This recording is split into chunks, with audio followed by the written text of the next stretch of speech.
Right, today I am chatting to Matthew Burbridge from FitStory. So Matt's going to be going through how you can get clear on your story for yourself and your clients. So I'm going to let Matt explain what that is himself. And thanks for joining me. How are you doing today, mate?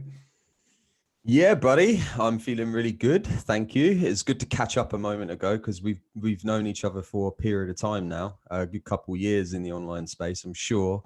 But this is the first time we've been able to do something like this. So I'm good. And I'm looking forward to delivering some knowledge for your people, my friend. Yeah, no, it's good. I think we had like quite a few years ago, we had a chat when we both had a gym wear brand, if you remember. That's right. Yeah. Which neither of us have anymore. Yeah. I remember. Yeah. Mine ended up, supplier, I think.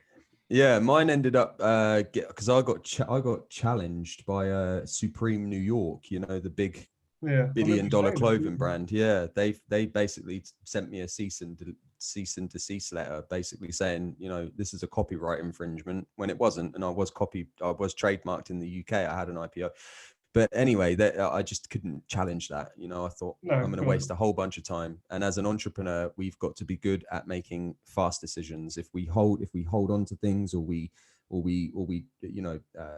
go back and forth on it for too long, it's wasted energy. So I made the decision to cut that off, and I'm glad I did, because it led me down the path of over time co-founding FitStory, which is what I do now and I love.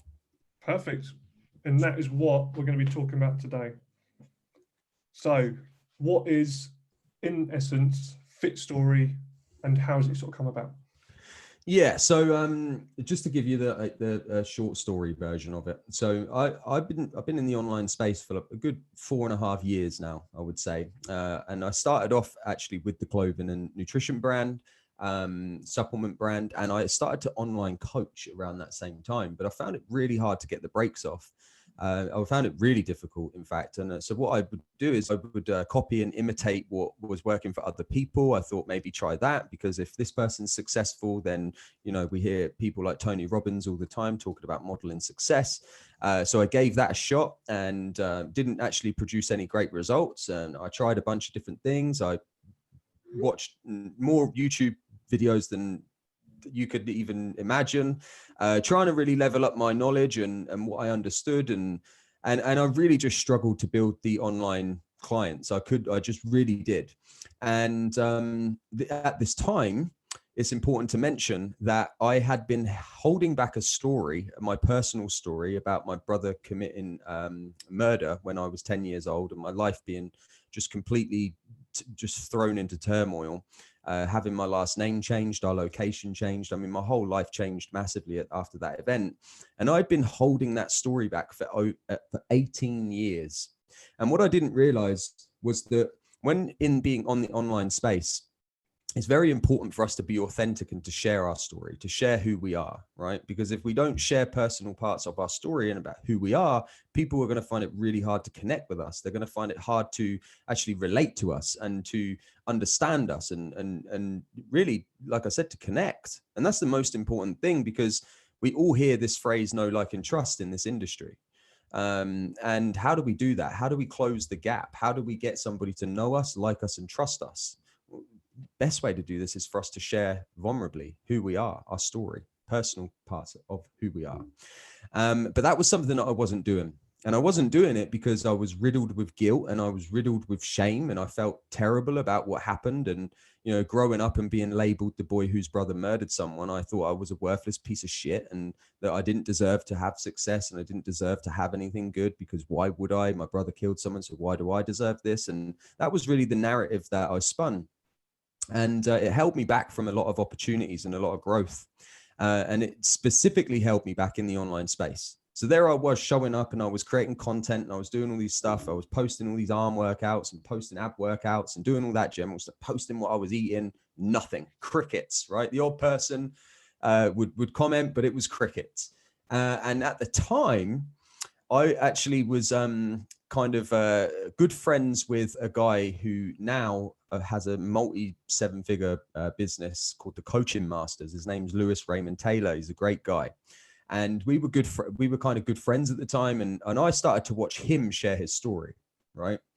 And this was the early days of his business, and it blew up. So this guy, again, riddled with shame and guilt about what happened to him. He nearly killed somebody during an altercation outside of a taxi rank in just outskirts of London. Ended up doing some time in prison for it. And when he came out, he, was trying to rehabilitate himself, and then he ended up finding some solitude in the online space, just like I did. But when he started to share his story, people really started to listen. They started to connect, and his business started to grow. And he kind of encouraged me. He said, dude, this is something that you should do. You should share your story because it's insane. Like, the fact that you have got to where you are today, the fact that you have shifted your identity from this low life drug addict, fucking loser, to becoming somebody who is now transformed not only their own health and fitness, but also is out there trying to create change in the world in a positive light. He said, this is really inspiring and people need to hear this story. And it took a while. And there's a lot of stuff that happened between it. But eventually, I decided to do it. And in April 2018, I shared my story for the first time ever, and everything shifted. Now, I'm not saying it was overnight, but from the moment that I shared my story, a lot of detail and information I'll leave out, but for the purpose of time. But, I started having people reach out to me in DMs, and they were saying like, oh my God, I relate so hard to this part of your story. And I can't believe that you went through this, and it's so encouraging. And I feel like I connected with you so much deeper. And there was all these positive messages. And then from the positive messages, through a mixture of me sharing my story, the content I was sharing, I started to get people DMing me about services because people felt a connection, right? Yeah. And then my business started to grow. And things started to get really good. And that's when I ultimately realized a little time after that, there's a lot of people out there that are holding parts of their story back. And this is manifesting in their life in some way, shape or form. For me, it was self-sabotage because, again, I felt like I was a worthless piece of shit. I felt like I didn't deserve anything special. I didn't deserve a good life. So for me, that was the story. And I would have never been successful in the online space. I would have never been able to create anything for myself should I not have owned my story and shared it and begun to help people with that. And this is something that I realized a lot of people felt. And especially in the fitness industry, because we look at the fitness industry and it is full of smoke and mirrors. People, especially with things like Instagram, a heavy image-based platform.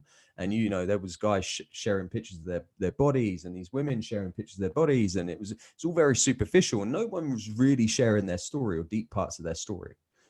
And I understand why.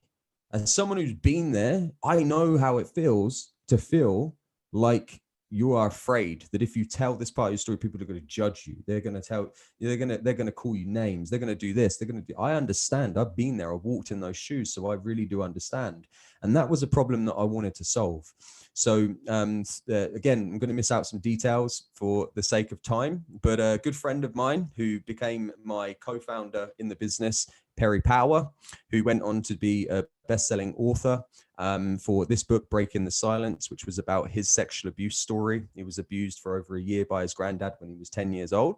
And that's how we created FitStory. Together, we came together and we said, do you know what? If we can, again, Perry, fitness was a big part of his life and it was a huge part of my life. So we said, how can we really do something here? How can we create something that is different, that is unique, that serves a purpose in this industry, that isn't just about helping people get to 5 or 10K months or helping them get their first few clients or to build their business, but how can we do this through a different type of vehicle, a unique one that means something to us? And that's what we did. We created FitStory, and the rest is history. Perry no longer obviously works with the brand. He went off to pursue his mission of becoming an actor. And I'm so glad he did, but I'm still here. I have the podcast FitStory TV, where I've interviewed over 60 high profile guests, from athletes to fitness coaches and fitness business mentors have all been on the list.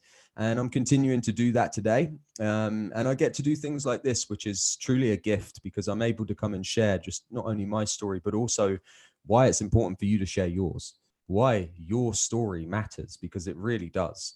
And today, hopefully what I'm going to do is give you guys an insight into a couple of things. I'm going to essentially help you understand the two stories that we tell. Now, there are always two stories we tell. There is the story we tell ourselves, which is the internal dialogue, the narrative inside our minds about who we are and our place in the world, or about our business, about our success. And then we also have the story that we tell the world, which is the one that goes out in our marketing campaigns, which is the copy on our website, which is the way that we organically market on social media. And what I've noticed is that most people are doing this in reverse. They are leaving their story out, or they're only sharing certain bits that feel comfortable to them. And they're throwing up all this stuff on social media. They're doing all their marketing. And there is a discrepancy. Right? You are two people, okay? Which leads to imposter syndrome, because you know who the fuck you are in real life. You know all of your dirty, dark secrets. You know exactly who you are. You know exactly what you've been through. You know that, but you're not being that online. And you see, people don't trust that, because if people sense that you are being disingenuous, and they might not until they do, and when they do, they will never buy from you.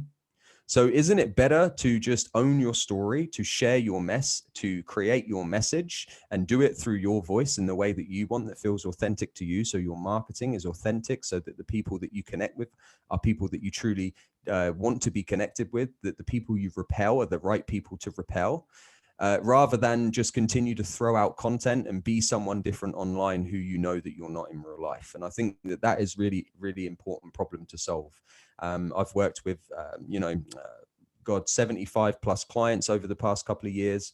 I took a year out in 2020 to actually build an offline business, and I'm back with FitStory now. And my mission is essentially to help you tell your story and grow your business. Okay. So that's, I'm going to give you guys some insights today on how to do some of those things. Yeah, cool. No, it'd be good. And it's good, like you said, it's getting your story out there, that, like, you know, when you put that Facebook post up, I'm sure you didn't imagine the impact on yourself and your business that was given. But then, like I said, now look at, by just sharing that, you've sort of thought, Jesus Christ, like, where did all this interest come from? And it's sort of exploded from there.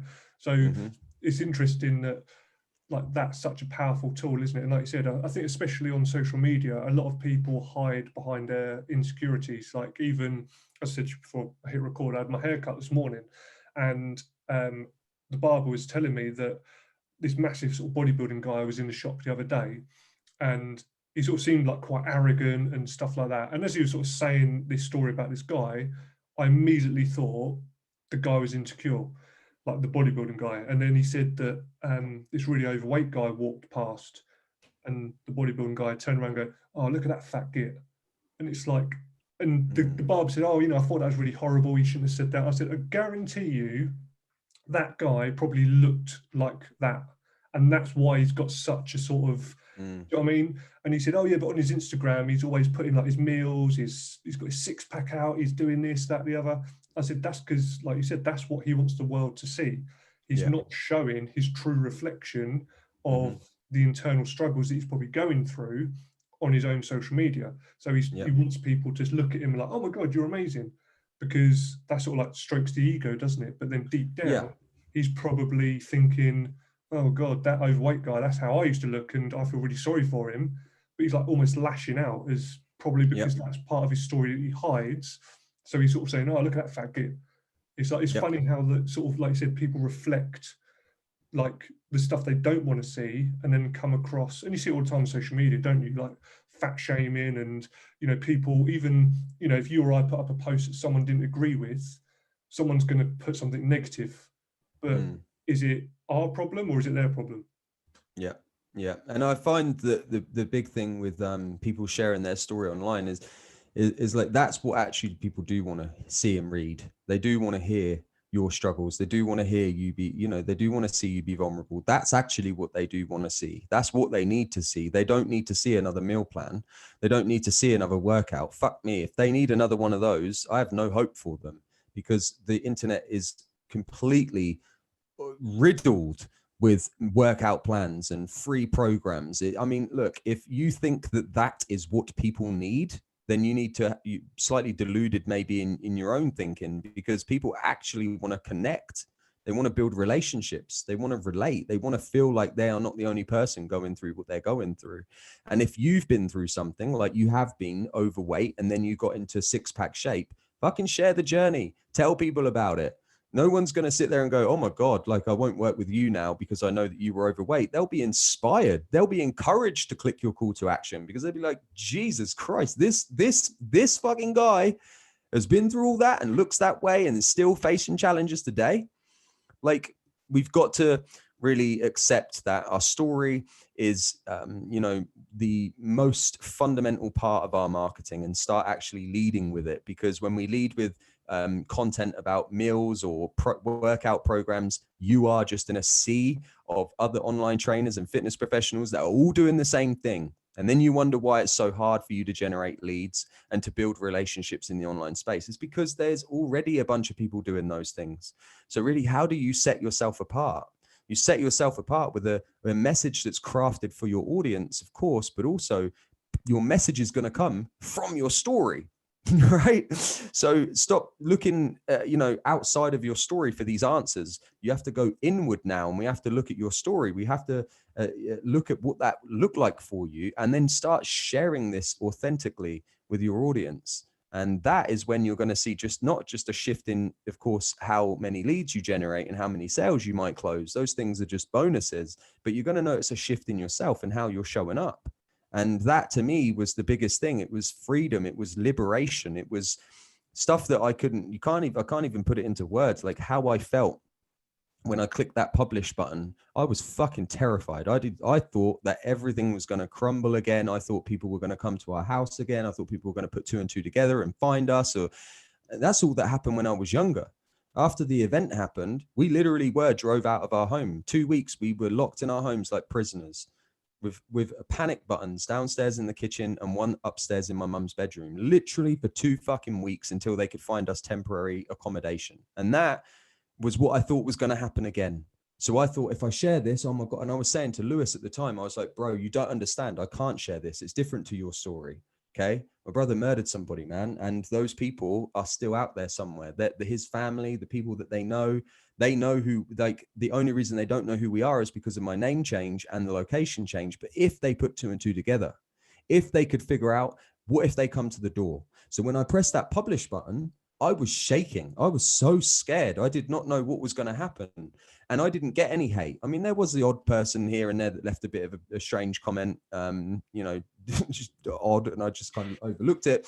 But for the most part, I was just overwhelmed with the amount of love that I received and the amount of people that were supportive of it. And then over time, I built 2 successful online businesses with it, and continue to help other people do the same thing today, because I understand now that it was my story that mattered at the time. That's what I needed to really share, not just for my business to grow, but for me to grow, for me to let go of all this stuff that was holding me back. And when I did, everything changed. And I really want the same for you. I want the same for the people that are listening to this. I don't want you to get locked in the cycle of sharing meal plans and arm workouts and all that stuff. Of course, that content is useful to have, but it's just different. And you start sharing your story, you will see the difference in not just your business, but also yourself. And that is my wish. Yeah, no, definitely. I always say to, obviously, you've got some bits that you're going to go through today as a bit of sort of training for the guys listening, but I always say to, and this is where, if you're going to correct me and sort of give your opinion that's completely different to mine, that's perfect. That's the whole point of having these sort of discussions. But I always say to people, if they've not got like a great backstory themselves, or to make the storytelling on their website or social media about the person reading it, because sometimes, and again, this is where I think you might have a slightly different opinion, if you're talking about your story and selling personal training, but I think you should be explaining their story and the journey that you're going to take them on. Would you agree with that? Or is it good to have a bit of both? Or what's your take on that? Yeah, no, you make a great point, and it is about the person reading. And this is why you guys may have heard the mentor, like the guide, and that's what we should be in our stories. When we craft our stories, we should be the mentor, we should be the guide. We should never be the hero, because when we're the hero, it means that the person reading isn't, and they will tune out. There was a really great example of this in, remember when Jay-Z started like a music company, invested like 350 million into that idea that it would be all about the artists. Remember that? And it did flop. He invested a fortune into that. But one of the things they left out in their marketing was this: how did they invite their people that they wanted to pay for the service into the story, and they didn't do that very well.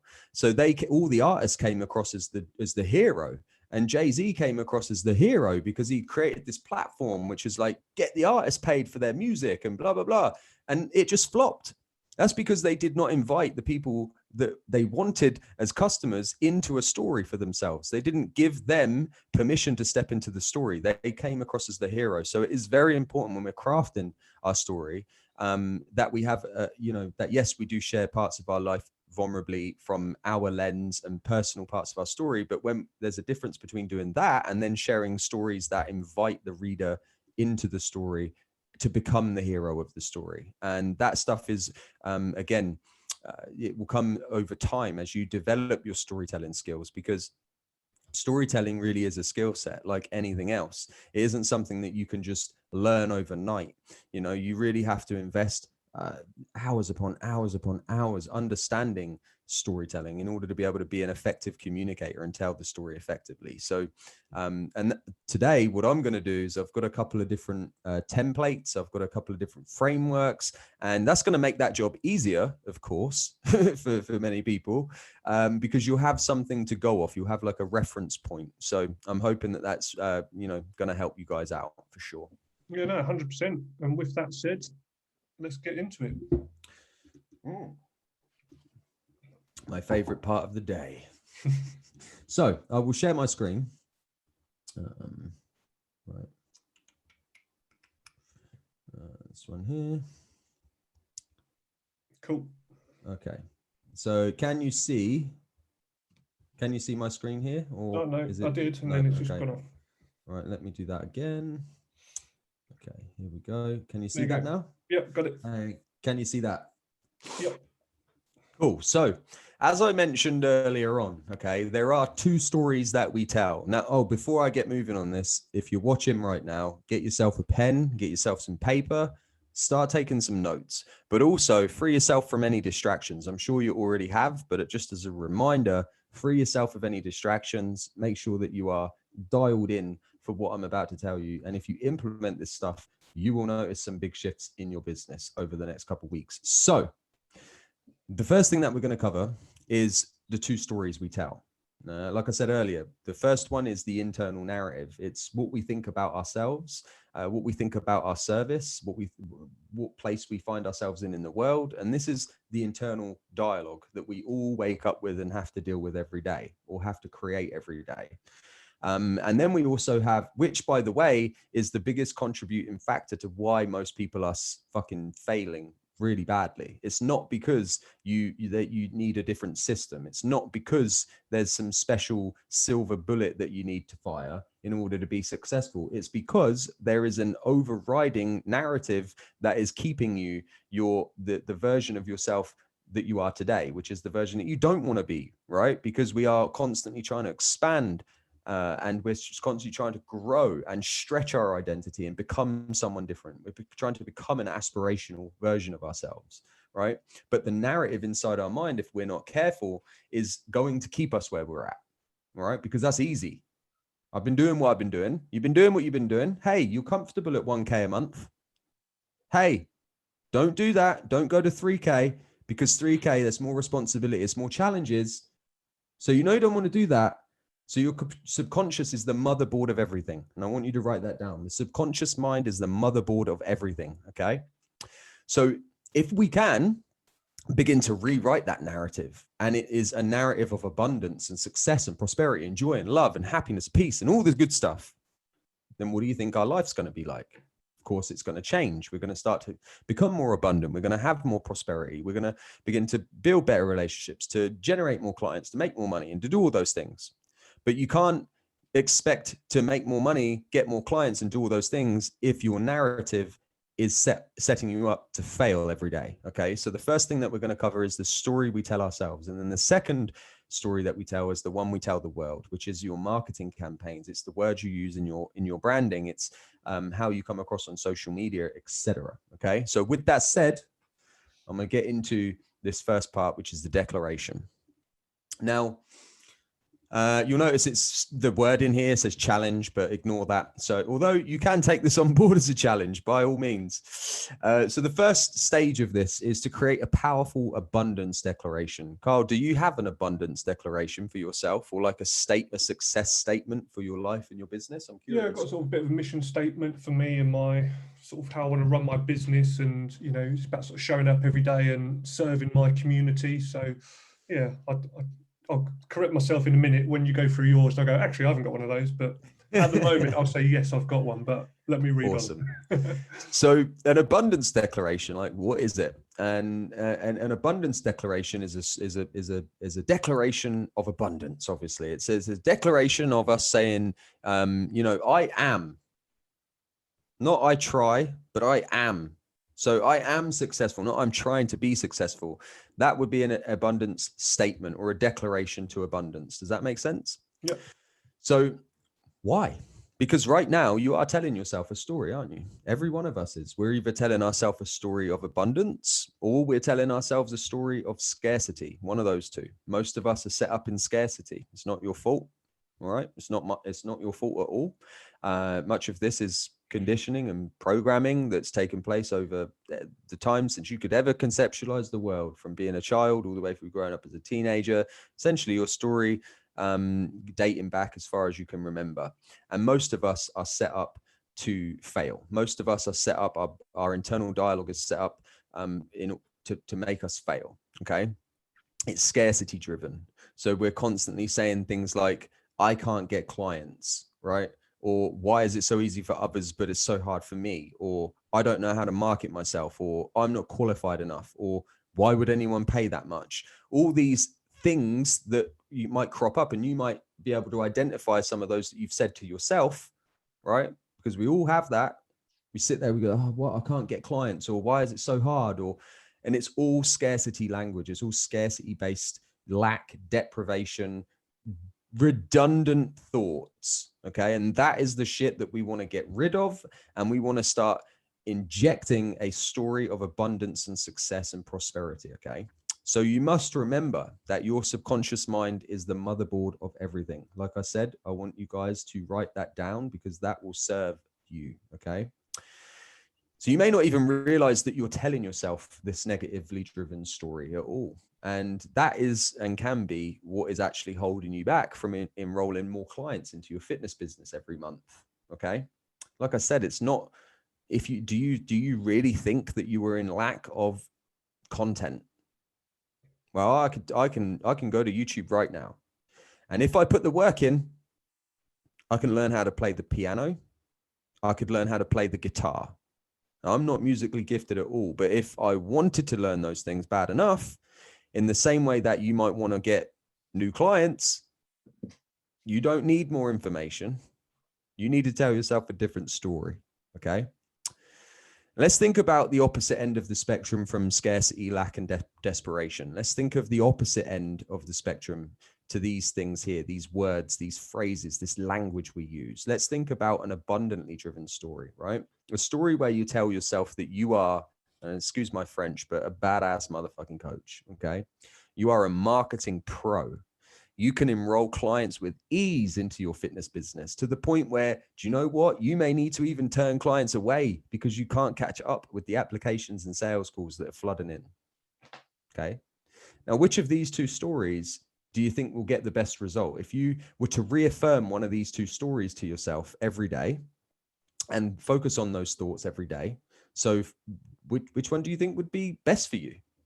It's the latter one, right? The one where you tell yourself that you're a badass, that you are great at marketing, that your clients are flowing to you with ease, and that it's easy to be great at what you do. Of course, you're going to get better results.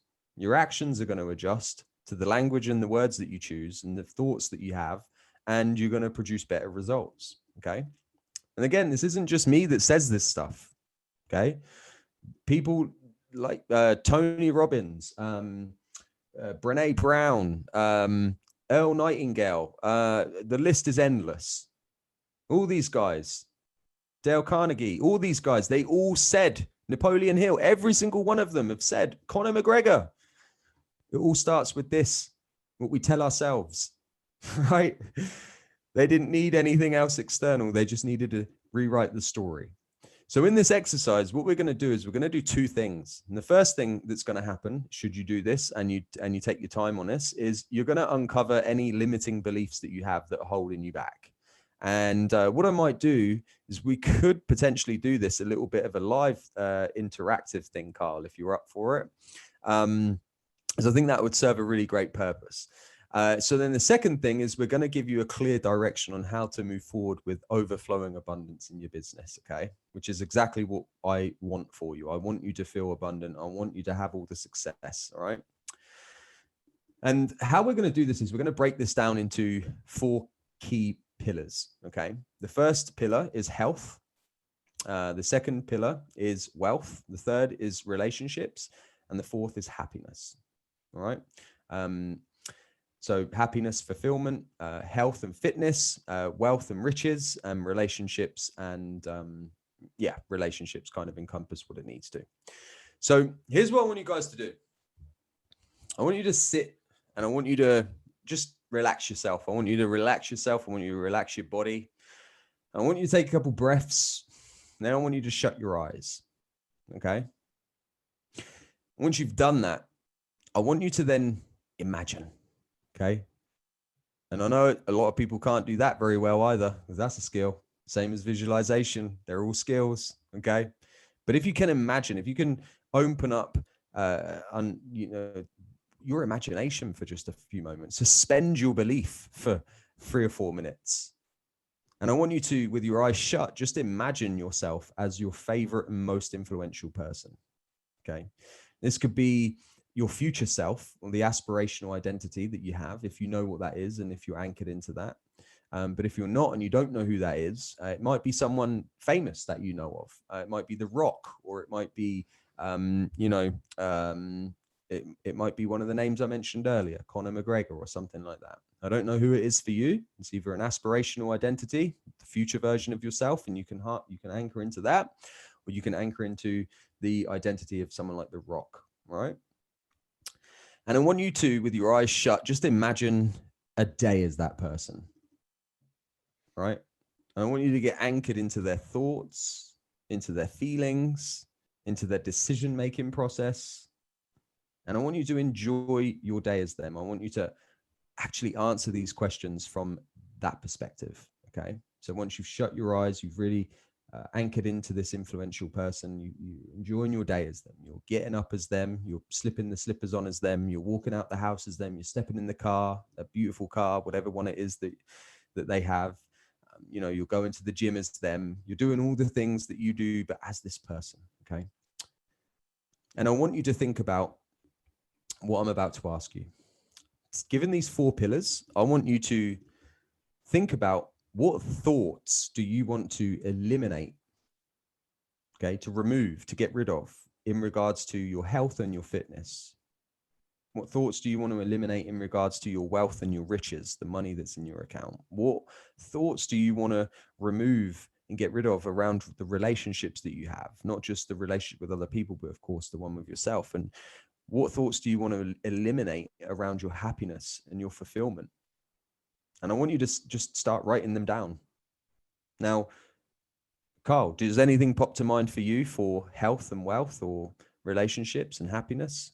I suppose, like, when you, again, explain it like that, I suppose what you're asking people to put down is like taking a look back from this perspective that you sort of put them into, to then look at themselves. So if it's sort of like with health, for example, it's eliminating the fact that they're not going to the gym often enough, or they're not eating. Yeah. Is that right? It's sort of like eliminating those thoughts, or like you said a second ago with the wealth, like, I can't sign up new clients. So again, it's eliminating the fact that you can. So eliminate the things that you can't. And relationships could be, like I said, with yourself, that you might have insecurities, or you might not have a decent relationship with your partner, or your friends, or your children.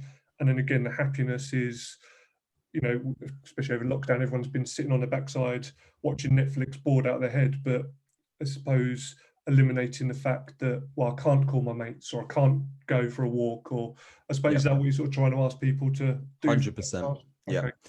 And this is typically an exercise that is difficult to do. This is why most people don't do these types of things, why they would rather just wake up and do all of the stuff that's super simple and easy. Like, I'll wake up and I'll just check my DMs. I'll wake up and I'll just, send out another application form. Look, it's all easy to do, and anyone can go and do those things, but no one can do this work. Only you can do this work. It's only possible for you to do this work because only you have access to the inside of your brain, right? Into your mind.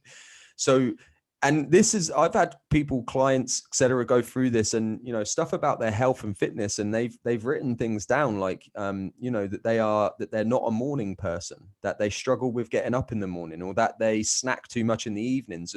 Being really honest with yourself, because it's those fucking thoughts that we want to change. Because if you don't, again, the subconscious mind is the motherboard of everything. So even if you don't want to do those things, guess what will happen? You will still do those things until you remove those things from your mind completely and rewire them. And you actually bring positive thoughts and positive language into your life. You will continue to get the same fucking results. It doesn't matter how many different times you create an application page. It doesn't matter how many people you reach out to, right? Things will not change. So it has to start with this. So I want you to eliminate those thoughts around your health and fitness that are negative. Eliminate those thoughts around your wealth and your riches. I can't make money. I come from a broke background. We never had money when I was younger. Get rid of it all, because it's fucking holding you back. And then start to input positive thoughts that you want to add. And this is hard to do because guess what? You have to stretch yourself. You have to think about things that you want that aren't there yet, which is difficult for people. So around your health, it might be that you want to be, that you want to compete in that you are going to compete in an Ironman event, and you are going to be, or you're going to become a fitness model for a cover of a magazine, or you are going to make 100K that year, or you're going to hit your first 10K month in 3 months' time, or whatever it is. Or relationships could be, I am going to become a better communicator. I am becoming a better communicator with my partner. I am going to make time for my children. I am making time for my children. So how can we replace the old redundant with new positive that is actually going to support you in your growth, in your business, in your life? And that's what I really want you guys to focus on doing. So again, we just go through that one more time. I want you to shut your eyes. I want you to imagine yourself as your most favorite influential person. Again, this could be your future self, your aspirational identity. This could be a celebrity or somebody famous that you know of, right? I want you to shut your eyes, just to relax your body for a minute, just to imagine your day as them. Get anchored to their thoughts, their feelings, what their decision-making process looks like, and enjoy your day as them. Just spend 4, 5, 6, 10, 15, 20 minutes with your eyes shut thinking about that. What does it look like? And then start to write them down. Remove any of the stuff that's negative. Write it down, list it, and start to write down the things that are positive. Okay. Now we're going to shift gears slightly because you guys will have like a huge amount of stuff written there if you really take your time. At the very minimum, I expect 4, like 1 for each of those at the very minimum. And if you can't do that, then, maybe just keep sending DMs. I don't know, but you really take your time, understand how important and powerful this exercise will be for you, and you will come up with an abundance of things that you can write down for both of those. Okay. Now, second, once we've written all that stuff down, we're going to bank that. We're going to put that to one side, and we're going to start thinking about abundance. We're going to start thinking about what you want. Okay. And we're going to bring a timeline into this. So we're going to start thinking about a specific amount of clients that you desire to enroll this month. Right.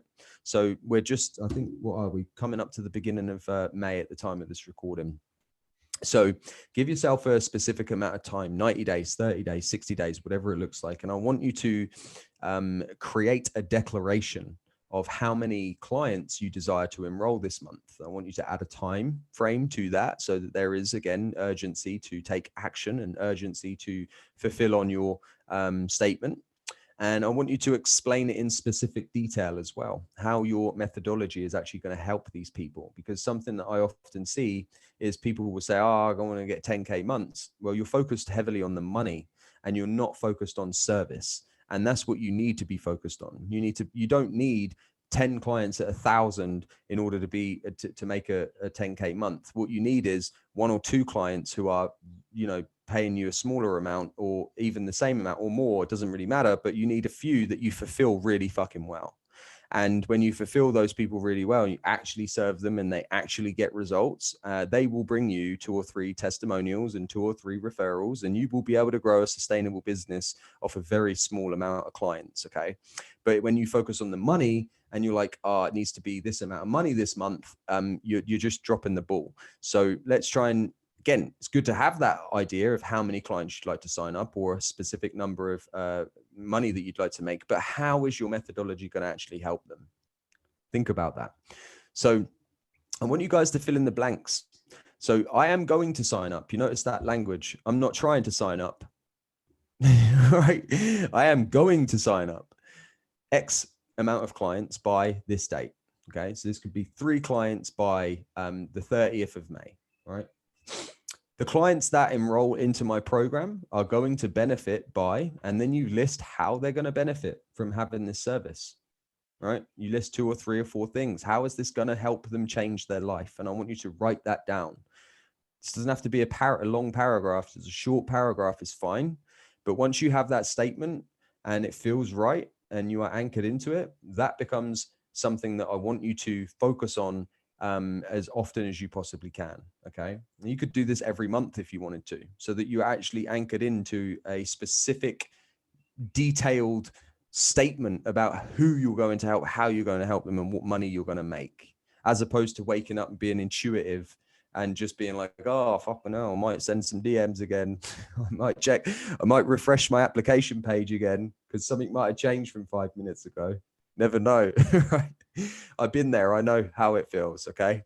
But when we, like, for planning out your week or your month in general as well, I suppose, can't you? Because like I always say to my guys, it's sort of, you know, every Monday I always say, right, what's the 3 things you're going to be working on this week? But I think when you sort of list them out and you say, right, this week I am going to do X, Y, Z, guess what? By the end of the week, you more likely have done it because you've actually focused on it. Whereas so many people, like you said, like we plod through our lives for our working week, sort of checking the same things, checking our emails. But I think if you sort of say to yourself, right, this week or this month or this quarter, I'm going to sign up this amount of people and this is my 3, 4, 5 main focuses, you're more likely to come back to it because you've got that bit of a framework in place. yeah, and it's a statement, right? It's a promise to yourself that you're going to do these things. And like, what was the reason why most people are not successful generally is because they break promises to themselves over and over and over and over again, and it just chips away at your confidence to pull a result. So, you know, if you start with something specific, you give a timeline to it, and then again, like Carl said, you're intentional about, you know, the result that you want to pull. I mean, it might be that you write down 10 clients, but you sign up 5. That's fucking great, isn't it? Sign up 5 new people, and that's amazing. It might be that you write down 3, but you only sign 1. Hey, that's amazing, because you're giving one person the opportunity to join your coaching program and change their life through the methodology that you teach. So it's very important not only for you to write it down, but also to anchor into it and to feel it and to know that all you need then is a good system that you can run, which is something that I won't go into here, but a system to generate leads, to nurture those leads, and to get them to a sales call where you can offer them the opportunity to work with you and to change their life. But we won't get into that right now because, again, people are already doing those things and it's not working. And it's not working because you are not anchored into what it is that you are asking for. And therefore, because you're not anchored into that, you're not sticking to what it is that you say you're going to do, it's just not working for you. The universe is trying to work on your behalf, but you're saying one thing and then you're doing something else. There's a conflict. But when we say something and then we act in alignment to what it is that we say, so i.e. you say, I am going to, the specific number of clients I desire to enroll this month of 3, I am going to sign them up by this date. And the clients in this program are going to benefit by this, this, and this, and it's going to change their life in this way. And then you get to work on a system that is in alignment to what you've set out. then the universe can start, or God, create, whatever you want to call it, will start working on your behalf. And hey, look, if you don't believe in that type of stuff and you don't believe in the woo-woo, that's okay. That's fine. I'm not expecting that you do. But what I would expect you to do is to go and read some books like Think and Grow Rich, The Strangest Secret, Real Magic by Wayne Dyer, A Man's Search for Himself by Rollo May. There's several, Science of Getting Rich. There's so many books out there that will, Badass at Making Money, Jenny Sincera. There's so many books out there that speak of the same thing. Now, it's either that it's a massive coincidence that all of these people that have created huge success in their life talk about the universe working on their behalf. Should they be anchored into what they want, say what they want, and act in alignment to it? Or it's actually fucking real. And there is some type of energy that you can't see, touch, or feel, but it exists and it is working on your behalf. In the same way that if you constantly come up against challenges and failures, there's a chance that your internal dialogue, again, is set up for you to create and manifest challenges and failures in your life. I know this because that's what happened to me, right? But when I changed all of that and I started to speak with more intention, I started to be more positive with my thoughts, and also the language that I would use, which I, again, taught was shown through mentors that I've invested in over the years as well. This worked for them. Things started to change and I started to see more success, right? In the same way that the universe will work on your behalf. If all you do is talk about, what you don't have, you're just going to have more of what you don't have. But when you shift that focus and the intention to what you do have and what you do want, and be grateful for what you've got, and then you start thinking, this is what I want, and all you do is focus on what you want, guess what's going to happen? It's going to start coming into your life in some way or another. Now, I'm not saying it will come specifically as you've asked for it. For example, 3 clients by this date, but what might happen is you might get 4 opportunities. And one of those opportunities could lead you to one of those clients. So you always have to be on the lookout for, how is the universe supporting me? But it cannot support if I'm not putting the right information into my mind. If I'm not focused on the right things, it can't give me the right things. It can't put the right things in front of me. Ed Milet said that a goal, he's talking about goals and people not being able to achieve them, is because a lot of people, they say they want something, and I'll make this relevant to some of you guys, 10K months. It's like the paradise island for most PTs, right? I want to hit 10K months. But many of them say that, but then when I look at what they do every day and the thoughts that consume their mind every day, their thoughts are scarcity, lack, and desolate, right? They're redundant thoughts. So they're not, that's failure straight away. And secondly, they're not acting in alignment to what they want. So they're saying they want to get 10K months, but do you know what you have to act like? Do you know what your identity has to shift into for you to earn 10K per month? Because it ain't the fucking same person you are right now if you're earning 1,000 a month. No. I can tell you that right now. You have to change. Your identity must shift. Your thought process must shift. How you see yourself must shift. What you speak must shift. And only when it does will things start to actually happen how you want. And that's the thing, like, sort of, I don't want to go off on a massive rant because I tend to do this with some of my guys already, but those sort of people that promise you those 10K months, and, there is some companies that can get that and they'll help you understand, like what you're talking about here, that it's a lot more of the background, like in your own head, that's going to help you shift. And, like you said, if you're, I want to earn 10K a month, but if you're not doing X amount of sales calls on a daily basis or putting out valuable content every single day or whatever it may be to get there, when they invest in these gurus that have this magic number of 10K, and then the answer is put your price up. Mm-hmm. It's like they haven't taught that person how to actually fix their mindset and what's going on internally to focus their sort of desire to get a 10K month, because that's the trick to it. It's not actually right. Rather than have 10 clients paying £100 a month, you want 10 clients paying you £1,000 a month. Ta-da, 10K a month. But that's like the extent of some of their training, and it's a joke. But like I said, it's more understanding this and picturing yourself as that person that can offer that service to however many people that needs to get you to that number.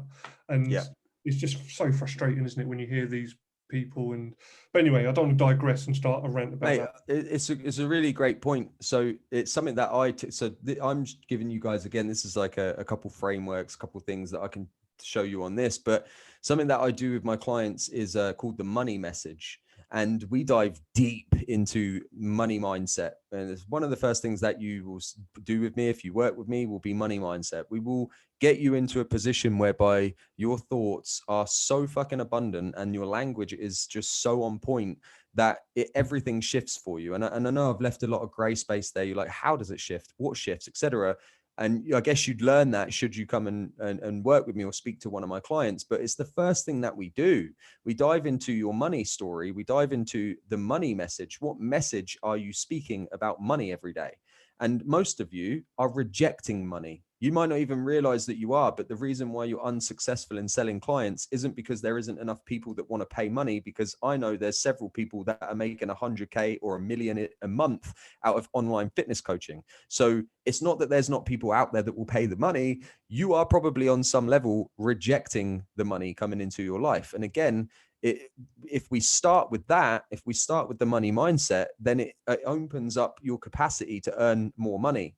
But when you just say, I want to get 10K months, and then you go hustle hard on all these systems, you is still some level will reject that money. So you'll fuck it up some way or another, just because that's what we do. We that's what we do, unfortunately. And until you rewire and you do a whole lot of deep internal work on this stuff, it will keep happening. And that's what does happen to a lot of people. They just keep living the same story over and over. I mean, I know people that have said that they wanted to be on online space 2 years ago and still are working in a gym, not actually got any online clients. I know a dude personally who reached out to me on Clubhouse a few months ago. This guy wasn't right for me to work with, so I turned him away. But he was all like, "Yeah, I really want to, get some online clients." He still doesn't have any online clients. And he's still saying the same shit. He's like, oh, nobody wants to pay the money, or nobody, I keep getting people on calls, but then everybody says that the price is too much. I'm like, how much are you charging? Oh, $279 a month. What? So I have a client who went from selling group coaching programs for 2,200 USD to 5K paid in full one-to-one mentoring. Now, similar to what Carl said, I didn't say, that's it, let's raise your price and then just get her to go out there and start pitching people at 5K.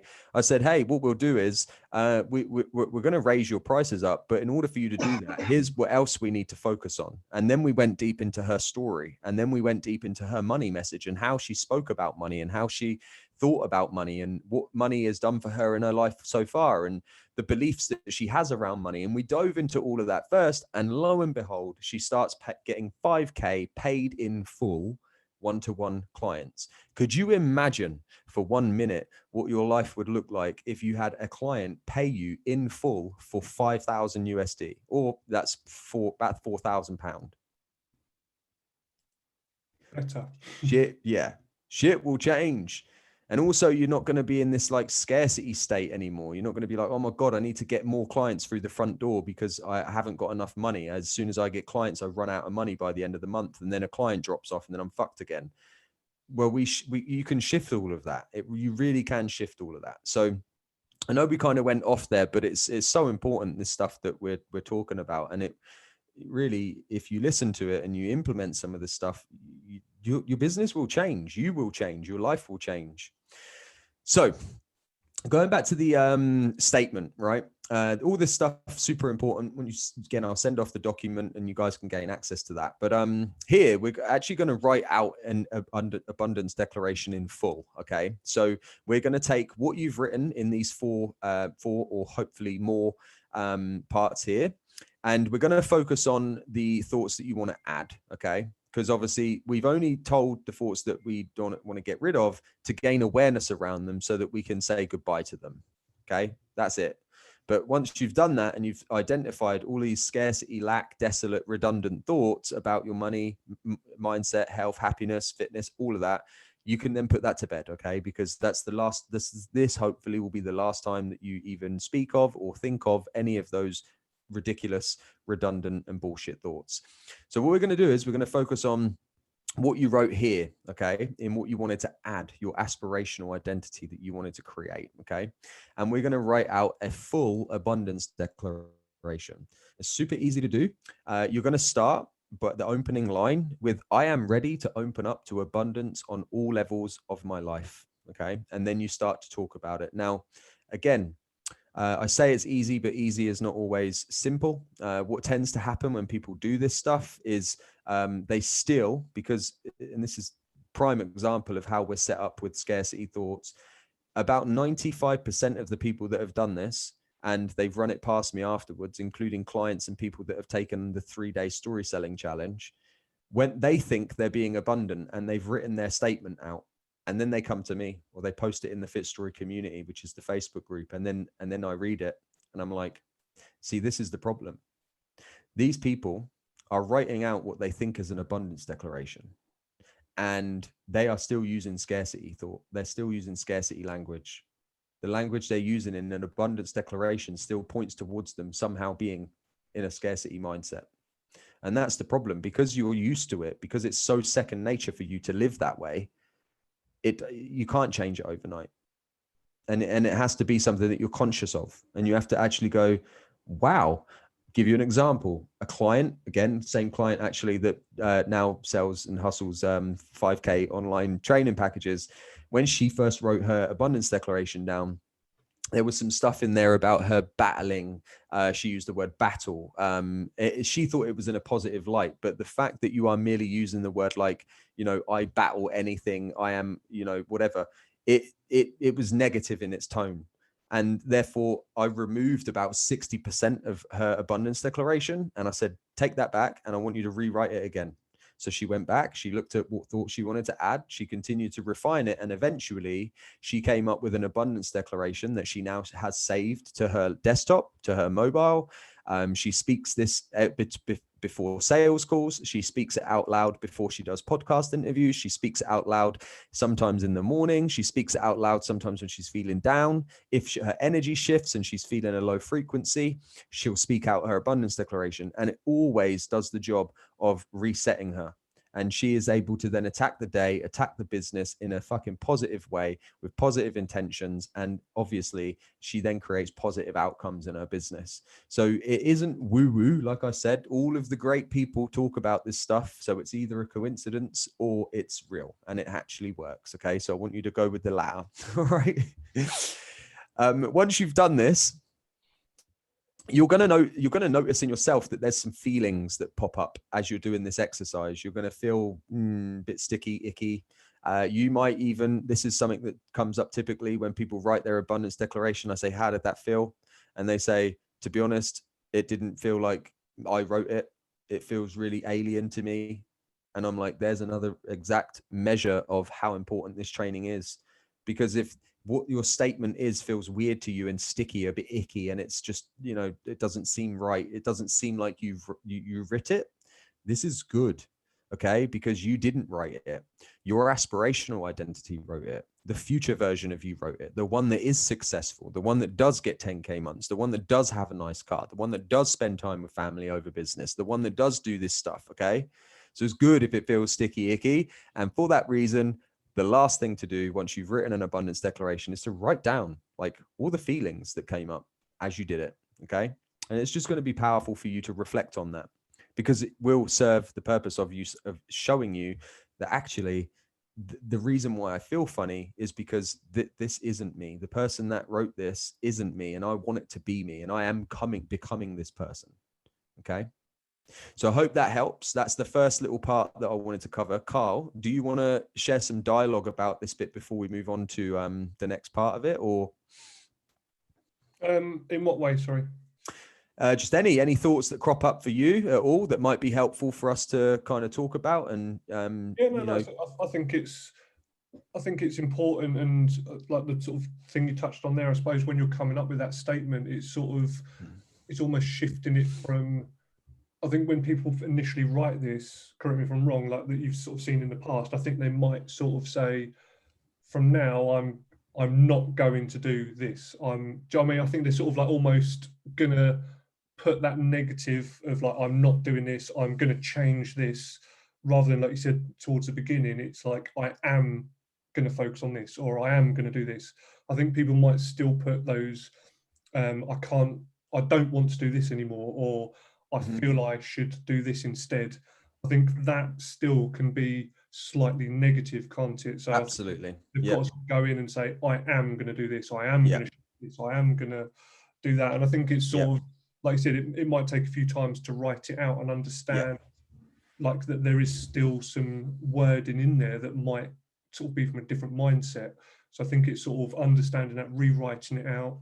Like I said, even with that feelings part, if it is weird, if it feels a bit like, you keep saying, if it's a bit like woo woo and they think like, this feels a bit odd, fine, because you've got to get out of your comfort zone where 100%. you're at the minute. And if Yep. you're listening to this thinking, you know, what Matt's saying, that I want to change certain aspects and I want to improve my relationships, or I want to improve my health, wealth, that's why you've got to step out of that comfort zone and do something like this. And I'd imagine you've probably seen and heard it a lot over the years of doing this, that people, when you explain this to them, they might even be thinking, what the hell? Like, what's he on about? Like, what the hell have I signed up to?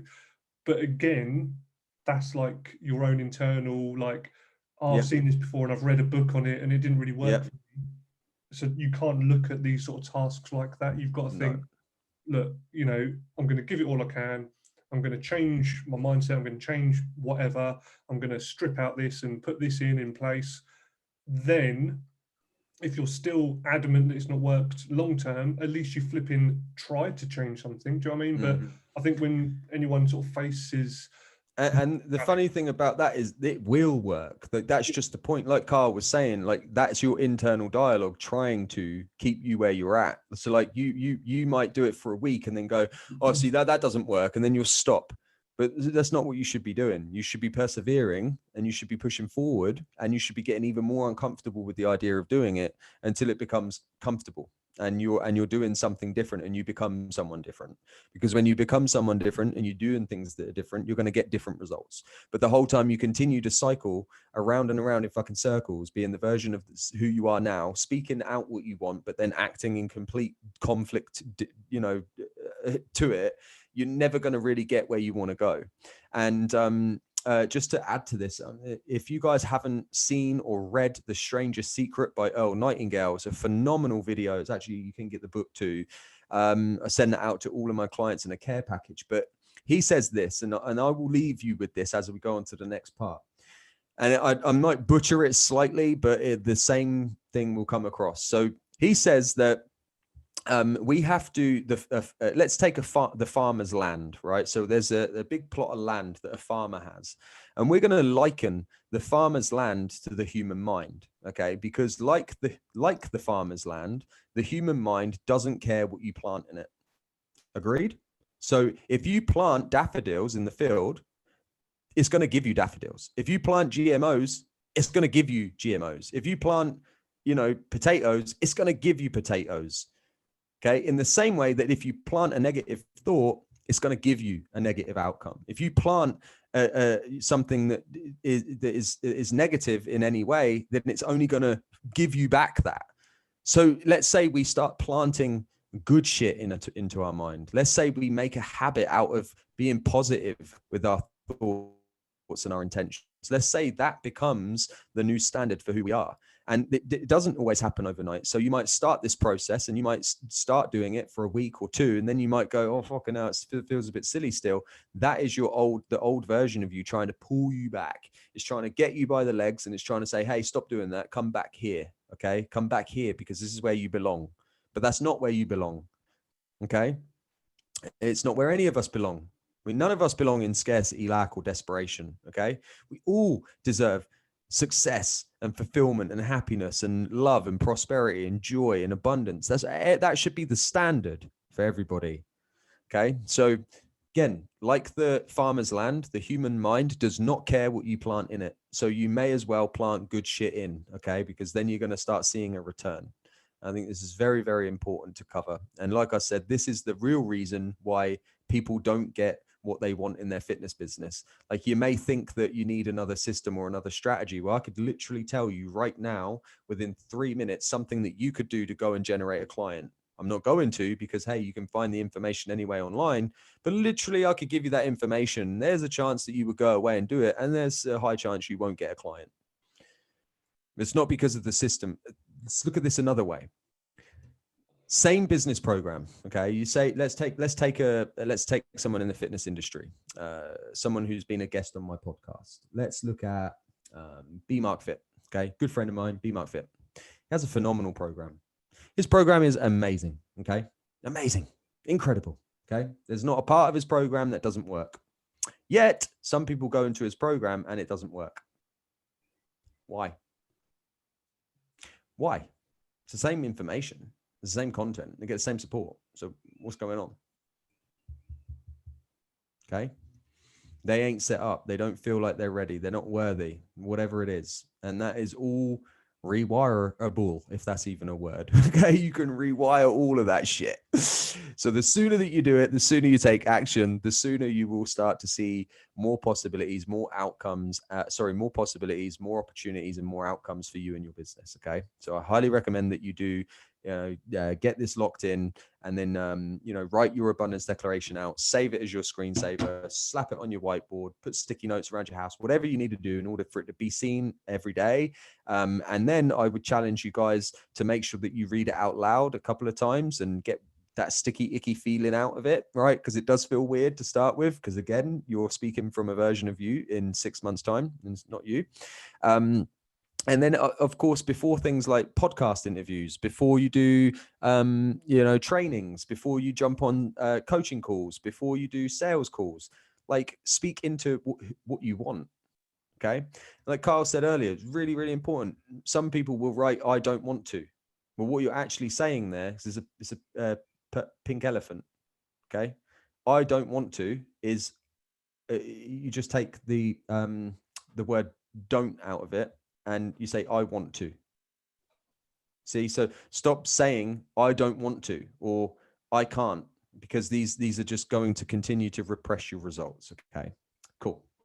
So with that out the way, hopefully, and I put these as tasks, right? Because if there's some of you, if you do these things, I'd love to see it and support it, and, maybe even be tagged in this post and stuff. And I'm sure Kyle and myself will stay in touch, and I'll gain access, hopefully, to some of you, to be in the audience with you guys, so I can see some of you guys implement this stuff. But the second task is called a year-long story recap post. Now, this is something that's been tried and tested so many times, and it always produces great results.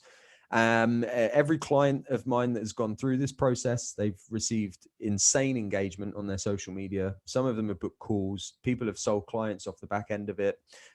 People that went through our 3-day story selling challenge have done this, and again, achieved insane results, from engagement to deepening relationships, to booking calls, to getting new clients, to getting referrals. It's a very, very powerful post template that I'm going to give you. Okay. Now, this post should be all about you and sharing gratitude for those people that have been involved in your story for this past year. Okay. We're going to express gratitude. How many of you guys do express gratitude? How many of you guys journal every day to talk about the things you're grateful for? Not the amount of clients you don't have, but the one you do have.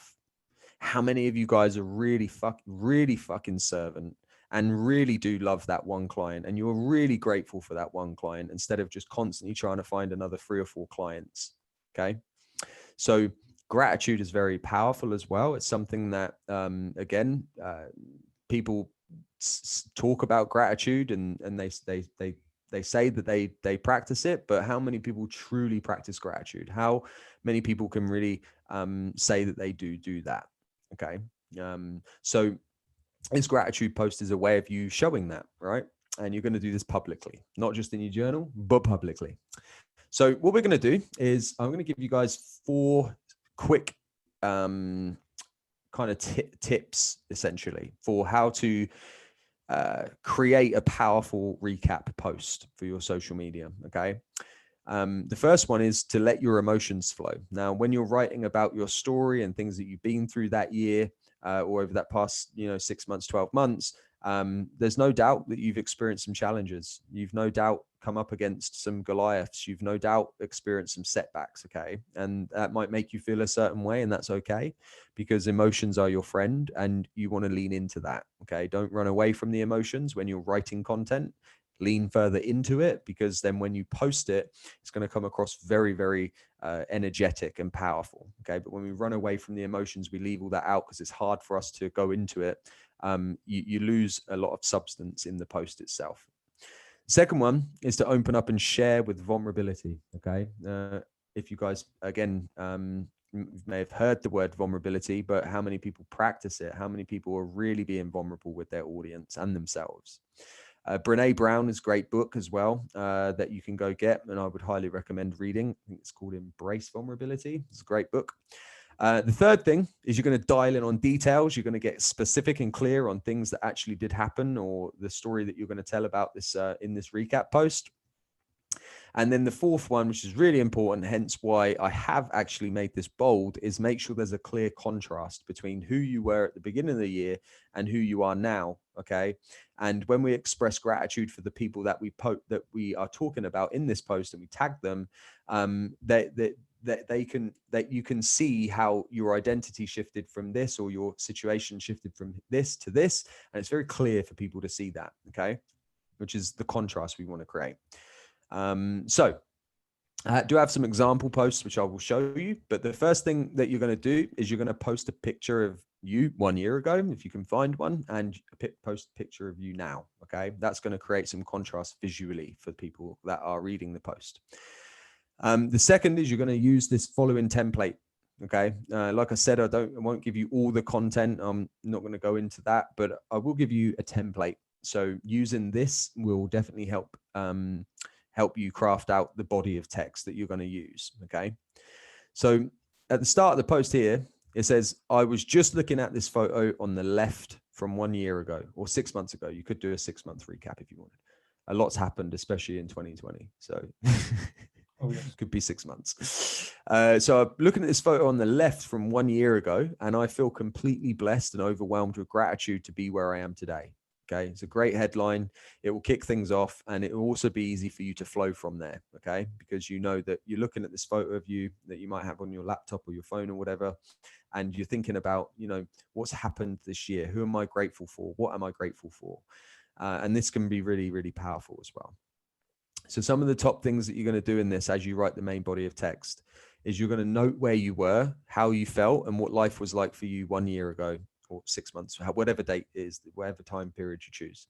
And you're going to keep it to a few sentences or short paragraphs. Okay. So you're going to, again, build detail in who you were, where you were at that point in your life, and what life looked like for you. Okay. And you're going to do that with some detail, but you're going to keep it to just short paragraphs and short sentences. Okay. One of the biggest things that I've seen people make mistakes doing is not breaking up their copy. But if you, it's highly recommended that you do that, because when you break up copy, it just avoids the reader's overwhelm. Have you guys ever pulled up a post on social media and it's literally just like line after line? It's just fucking long post, and you're like, oh my God, I can't read it. And you might you might just scroll past it real briefly, but you don't really get involved in the post. You don't really get an insight into what that person's sharing, because it's just the copy is just everywhere on the page and it's just too much for you to read. Okay. Like so we want a paragraph like that, even if it's the same amount of words broken up, psychologically, you think that's too much to read. When you see it like that, I always say to people, when you take a breath, change a sentence. Yeah, 100%. And when they read it back to themselves, yeah, it's a great way to do it. So the next one is include short descriptive words that will help your readers paint a picture of what life was like for you then versus now. Okay. So, again, trying to write as much as possible, give as much information, but in as fewer words as possible is always the key. Okay. Not creating long drawn out paragraphs that you could probably take something that's got, a short paragraph, and you could probably shorten that if you spent some time on getting rid of bits that just aren't relevant to the narrative, etc. You get what you want to get across, but do it in as short words and short of words as possible. Okay. especially when you're writing copy for stuff like a landing page or a website. More is not good. Okay. Just try and get what you want to say across to the people that are reading, but do it in as short of words and as short descriptive words as possible. And then continue to follow this template. So at the bottom of this post, you'll see it says 2020 was so far has been, or 2020 was life-changing in many ways, including X, Y, and Z. So you can say exactly what they are. And with hard work, a growth mindset, and good people around you, anyone can do this. Thank you to everyone who was involved in my story and allowed me to be part of theirs. And this is why this makes, so this, what we're about to move on to is why this really does blow up so much. It's actually a bit cheeky, but it's a strategy that works very well.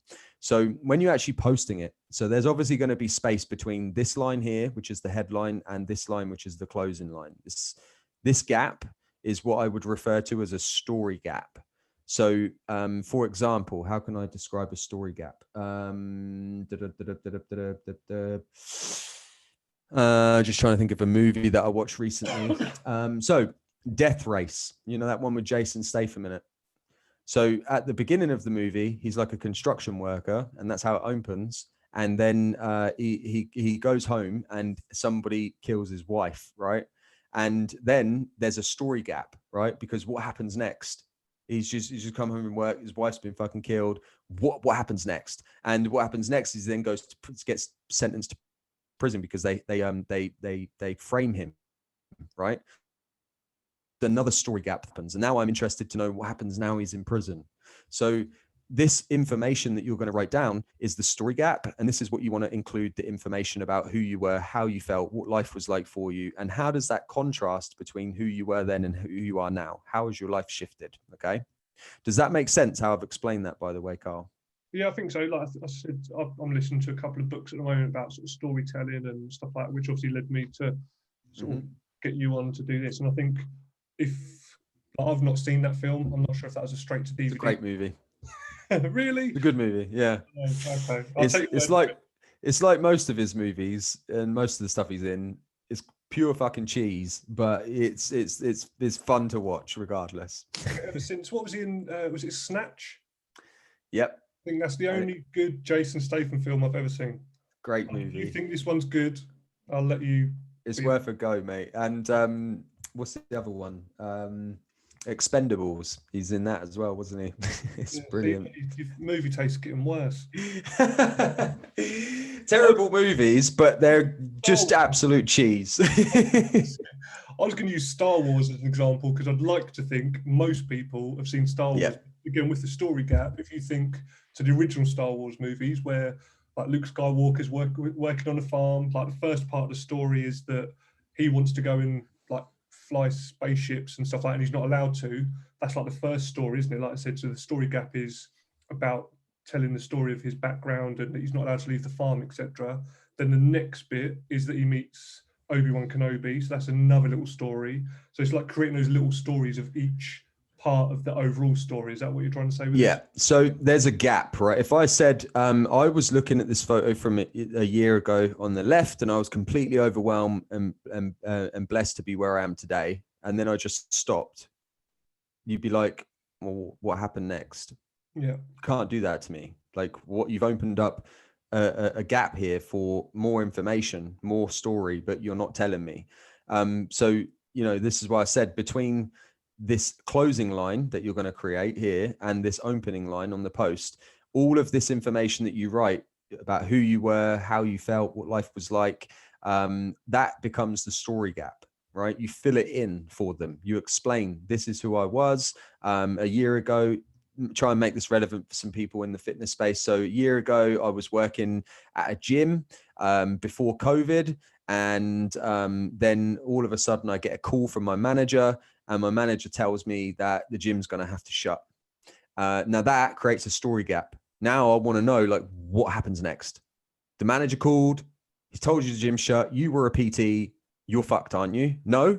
Oh, okay, cool. Now you open up another bit where you say, but because I knew that I wanted to continue to help people, I decided that I was going to educate myself on how to get certified as an online trainer. This way, I can take time out of the gym. I can help all my clients because I can serve them better. So what I did was I went and got qualified as an online coach. Now I'm interested and I'm like, ooh, what happened next? So you create the next story gap, which might be when I first started out, it was really difficult. I really tried, but I just couldn't seem to gain any traction. Of course, you don't have to use these. This is just random that I'm bringing up to you. But now it's created a story gap. Like I'm like, what happened next for you? How did this progress? And then you could say, but then I invested in a mentor, which is something that I highly recommend that you guys do, because hiring a mentor enabled me to see a path forward that I didn't see myself. And from hiring this mentor meant that I was able to help five new clients come on with my online training. And these 5 clients went on to be able to do this, this, and this, and blah, blah, blah, blah. So when you're writing this story recap post, again, like the gap is between the opening line, which is about what you're looking at, the photo on the left, and how you feel completely blessed and overwhelmed to be where you're at, and the closing line, which is about signing it off and saying, this was amazing. Thank you so much. Thank you for so much everyone who's been involved in my story this past year, because without you, I essentially wouldn't have been able to do this. So you're giving public appraisal to people. Now, here's where this is why I said this strategy works and it blows up. Okay. No one's expecting you to do a fucking gratitude post publicly, by the way. Nobody. Okay. Not your mentors, not your clients, not your friends, not your family. No one is expecting you to do that. So then when you write your post and then you tag 30 to 50 people who jump out at you as being part of the journey. Okay. So this could include past clients. It could include your boss at the gym. It could include friends and families and mentors and coaches or whatever it is. Okay. You tag them in the post. Okay. Because it's relevant. They all were part of the story. Okay. The first thing you're going to do is you're going to post it inside your Facebook group. If you have one, if you don't have one, I highly recommend that you do get a Facebook group, because they are just that become your hub, your main place to market from. And then leave it a little while before you post it anywhere else. And the reason why I say that is because generally, if we have a community, we want them to be the first people to gain access to our content. With this post, it might be slightly different, but as a rule of thumb, I always say, make sure you post in your community first, because then otherwise, what's the point in people being there if they can just get all of the content you share 5 minutes earlier on your main Facebook? Like, why am I in this group if you're just regurgitating the same content? But if you give it to your community first, you're saying, hey, you guys are exclusive. I appreciate you for committing to me. And because you committed to me, you're going to get the content before anyone else does. Could be different with this post, again, because it's a story recap. But as a main rule of thumb is what I would encourage you to do. Then post it on your personal profile. Tag the 30 to 50 people. Again, some of those people might not be in it. Of course, 2 plus 2 is 4. Figure it out. If they're not in your Facebook group, then don't message Carl and say, hey, the 30 people that I wanted to tag aren't in my Facebook group. What should I do? Fucking figure it out. Like, obviously, don't put them in the Facebook group and leave them out of the post. But for your personal profile, of course, tag away. It says here, post it in 1 to 3 groups that you've been part of in the last 6 to 12 months. So there might be new groups that you've been engaged in over the past 3 to 6 to 9 months or whatever. Feel free to post it in there. Okay. Especially groups that your ideal client or your dream client are likely going to be involved in. So for example, if you are a fitness coach, there's a chance that you might get really good clients from a group like Tony Robbins Unleashed a Power group, because in there you've got a lot of coaches and consultants and people that want help with mindset and feeling better about themselves, etc. So it's a really great place. If you've been involved in a group like that, of course, post it in there, right? But when you post it, this is the key. When you post it inside other groups, make sure that you credit the group and the admins. All right. So I left the template here. And just do this every time, by the way. Thank you to everyone who was involved in my story and allowed me to be part of theirs, as you did with the previous template. And then say, I just want to say thank you as well. Or PS, I want to say thank you to the group here, okay, for the amazing support this group's been giving me this past year. Now, that is going to lower the risk. Of course, you can tag the admins too if you know them, but that's going to lower the risk of you being booted from the Facebook group, because you're giving credit to the people who run that group. Straight off the bat, you're almost doing it like a testimonial style, right? Because you're saying this group's really great. If you're in this group, you're in great hands. And I appreciate this group and the admins for letting me be here and letting me share some of my story.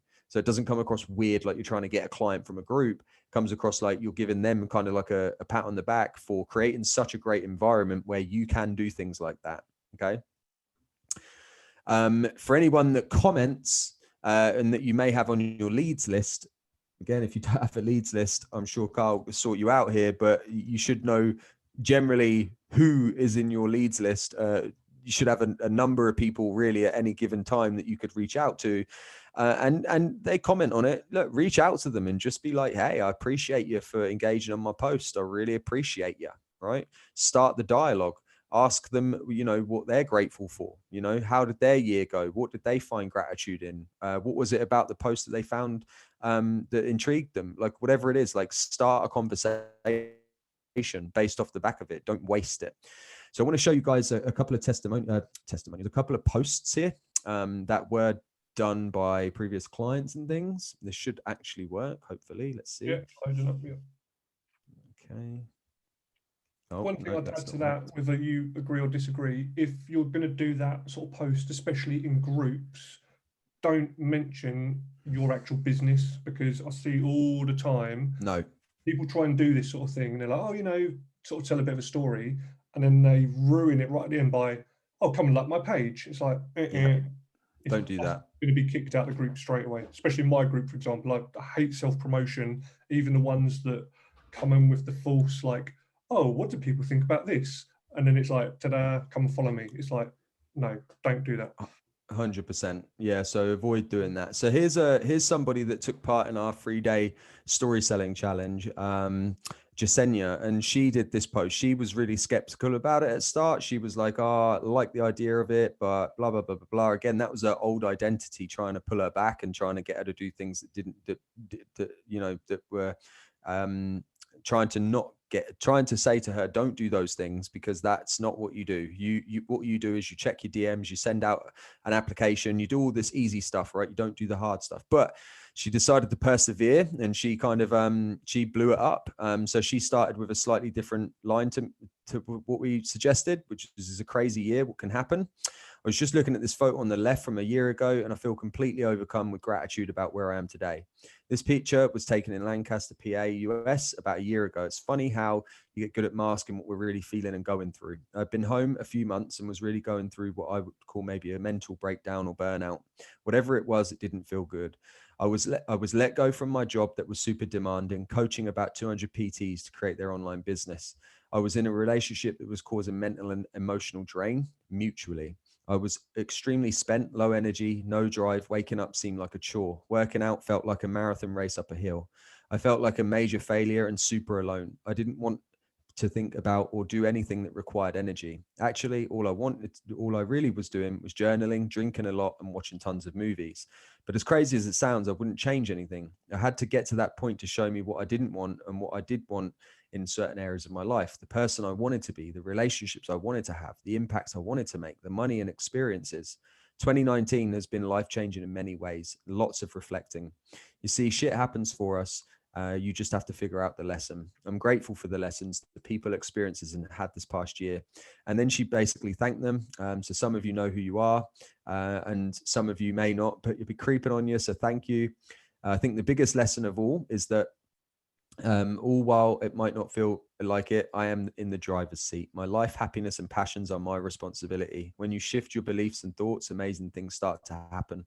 I found someone who loves me just as I am, traveled overseas 2 times, and again, the end of December, me and my business partner joined forces as a female entrepreneur. And I was selected to get exclusive training from UK top peeps in the sales and clothes event space. I know I've said it, but I'm super grateful and excited for what's to come. And Jasenia struggled with engagement really before that. And it blew up. Her fucking post blew up. So I would highly recommend that you use this template and you create a short story. I mean, she didn't even respond to a few of the comments because there was so many of them, right? So awesome stuff. And it's just a simple case of being, again, like honest with yourself, vulnerable with yourself, and saying like, okay, I'm going to share from my perspective what this last year was really like for me. You do that and you will see that there is some insane engagement. You might book a couple calls. I mean, the possibilities are endless. So I hope that helps. That's the second thing that I wanted to show you guys. And to be honest, we're running out of time. I've got another call at 2:30. I'm not really going to have time, I don't think, to cover the overcoming Goliath, which is a shame, because this is, again, great trainings that I think around story will really help you start attracting inbound leads into your business. So instead of you having to send all the mucky 10 DMs a day or whatever it is that you're doing at the moment, you know, creating powerful story content that actually gets people to reach out to you. So pre-sold leads.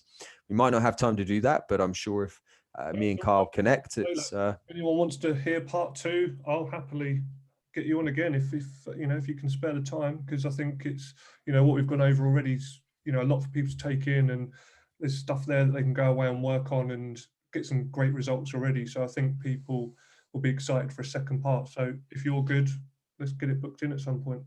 always, man, always. This is thoroughly something that I enjoy doing, is serving. You know, I show up, I serve, I help people.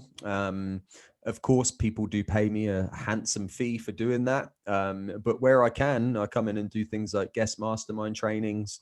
Of course, the podcast as well, if it's cool to shout that out. FitStory TV, again, is somewhere where I show up. I don't get paid for doing the podcast, and I don't make money off of the podcast. I don't run ads to that. I don't, you know, clutter up with loads of generic marketing bullshit. We tell stories that change lives and change businesses. And, you know, if you guys want to come and learn a little bit more about that and listen to some of those episodes, I'm sure they'll be very powerful for you. So I really enjoyed today, man. It's something that, like I said, I just really love doing. So I was grateful for the opportunity to rock up and share some stuff. And you're probably right.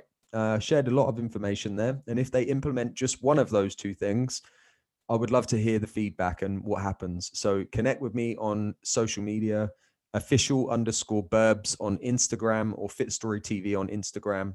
I'm on Facebook as well, but I don't really tend to use that much. I'm starting to really hate that platform. I don't know about you, Carl, but I don't know, man.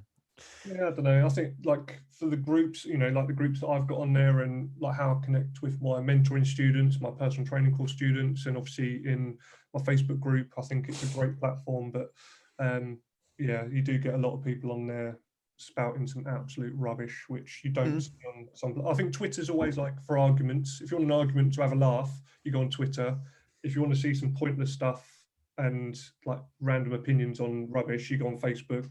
But then for like actual engagement and business, I think Instagram, for me personally, my business, is like the way to go. But it's funny that how each platform is a bit like, it's got its own sort of pigeonhole of type. Absolutely. Of people, isn't it? I mean, I shared some stuff throughout 2020 on my personal Facebook. That was my opinion, and also medical literature and all sorts of stuff about COVID and whatever. Because I think that's an important thing to discuss also, is, you know, be real in who you are. Like, if you have a certain, this is what I saw throughout 2020. I saw people like hiding hiding, you know, under the covers and not speaking up about things that didn't feel right to them about COVID. And it's like, why? Like, if your personal opinion, and you've looked at some science and some literature and the data and whatever, and it didn't feel right, then speak about that, because you'll find people in your audience actually relate, and they go, shit, I feel the same way. And again, you repel some people, you'll attract others. But for me, what happened was, I did do that. I did attract a bunch of people. I repelled some people. Great, because they probably never would have been bought from me anyway. But what happened was, I ended up with 94 days worth of bans on Facebook. So do be careful when you share your opinion, because Facebook doesn't like even its own medical literature. I posted stuff from the .gov site, and it's flagged it as being false information. I was like, this doesn't make sense anymore. But anyway, Instagram is the place if you want to connect with me, and I would love to come back and rock this again, brother.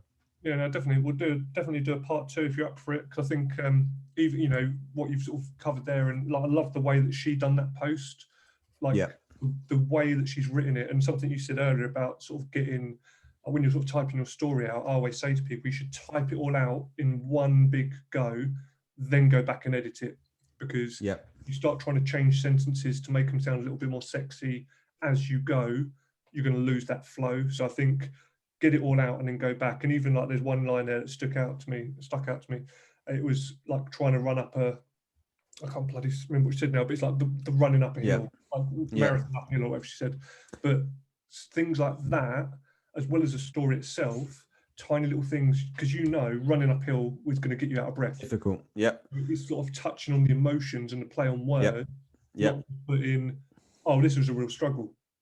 What can you Exactly. put in there? Is a struggle Yep. that you can relate to? Perfect. It's a really good point you've made, which is, I guess it summarizes short descriptive words that I was explaining earlier. That's exactly what it means, is to try and use short descriptive words about something that might be, again, much more extensive. But by saying what she said about running uphill, running a marathon uphill, like we all kind of get that feeling in us where we're like, oh, that wouldn't be good. That'd be hard. So run in your life, that. Yeah. 100%. Now, the important thing to mention about Jasenia is that she never thought she was a very good writer or storyteller at all before she did our challenge. And coming out of that, I mean, I've seen some very powerful storytelling posts. So one thing I'll leave you guys with is, if you're sitting there now and you're going, well, I'm not really great at copy, or I'm not really, very good at writing stories, go and do the abundance task that I just set you, because in there, remember, we're going to remove all those thoughts. I'm not great at copywriting. I don't tell good stories, whatever it is. Remove all that shit, because it's stopping you from making progress in your business right now. It's stopping you from telling your story, making more money, and growing your online business, which isn't what you want, right? You want to be able to tell your story and be authentic in your marketing. You want to be able to attract more aligned clients. You want to be able to make more money in your business, and you want to be able to grow your business. So remove all the subconscious blockers that are in the way of you doing that. Okay. And you will be off to the races. You'll be flying. 100%. So if it's like, I can't write good copy, but I can go and buy a good book on copywriting. Absolutely. Cool. Right. We'll leave it there, mate, because you've got your call coming up soon. So you can go and prepare for that. But like I said, thanks for coming on. I'll put links below. Again, if you ping them over to me, I can put them in the group for you.